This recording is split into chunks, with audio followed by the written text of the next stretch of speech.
Leaders from across the DMV met to talk about how their teams responded to the winter storm, and our Alexis Wainwright walks us through what worked and what didn't.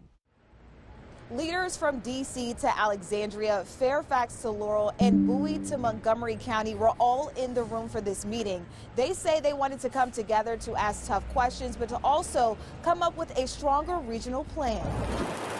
The ice slowed down the process for all of our jurisdictions, and so we thought it would be good practice for us to actually look at this from a regional standpoint. Next item on the agenda. Leaders from across the D.C. region met Wednesday under the Councils of Government's umbrella, comparing notes of what happened. When we say a primary route, what does that mean? We asked city and county leaders how they grade their own response. I would grade Montgomery County as needs improvement. I think there are parts that that they did well, and then there are parts where the grade is still out. They also talked about lessons learned, including competition for contractors. Turns out we were all competing against each other to hire the exact same people. On our communications pages, like, how do we actually explain what some of this means? Leaders such as WMATA's Leroy Jones also highlighted what worked. We also leveraged video on our vehicles as well as in our facilities to give us more information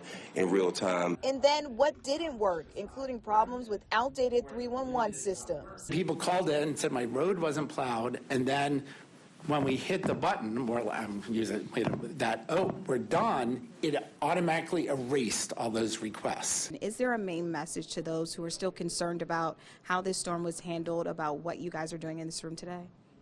I think the main message is that all of the jurisdictions recognize our responsibility to serve and to ensure that we respond to the needs of our community. Looking ahead, leaders say they want to have regional standards. For example, which side of the street people should park their cars on, as well as a plan with coordinating bus stop cleanups and sidewalks.